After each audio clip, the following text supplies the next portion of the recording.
مريم كانت دايما بتحس بتعب وخمول غريب، وكانت فاكرة إنها عين وحسد، وكانت دايما بتقول لبنت خالتها نهى: يا نهى، أنا جسمي مهدود والوجع ما بيفارقنيش. نهى كانت بتمثل إنها الملاك الحارس، وبتروح معاها لكل الدكاترة وبتقول لها: يا حبيبتي ارتاحي، وأنا اللي هصرفلك الدواء وهديهولك بإيدي في المواعيد، انتي أغلى من أختي. نهى كانت بتجيب لمريم حقن وفيتامينات وتقول لها دي اللي الدكتور كتبها عشان تقويكي. وفي يوم مريم كانت بتدور على مقص في درج نهى، ولقت روشتة مقطوعة ملقاة في ركن سلة الزبالة الصغير اللي تحت المكتب، والصدمة كانت بشعة. جمعت الورق المقطع وقرأت المكتوب، والدم نشف في عروقها.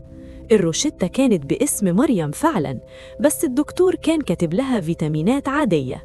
والورقة التانية اللي نهى كانت مخبياها كانت فاتورة لنوع دواء تاني خالص، مادة بتهد الأعصاب وبتسبب خمول دايم واكتئاب حاد.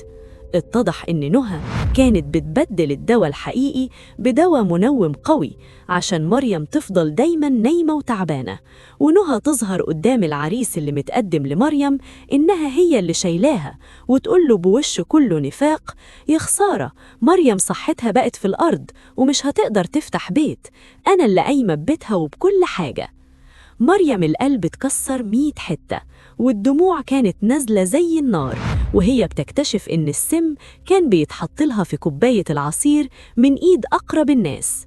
مريم ما كانتش ساكتة، استنت لما نهى جت تديها الحقنة اليومية وقالت لها بجمود ووجع: خدي انتي الحقنة دي يا نهى، يمكن تصحيكي من الغل اللي عمى قلبك. مريم واجهت نهى قدام العيلة كلها، ونهى وشها بقى زي الكفن لما عرفت إن غدرها اتكشف بورقة من الزبالة. نهى قبض عليها بتهمة الشروع في أذى، ومريم عرفت إن اللي بتسهر جنبك وانتي تعبانة ممكن تكون هي اللي بتسقيكي التعب بدم بارد، والحرص واجب حتى من الروشتة.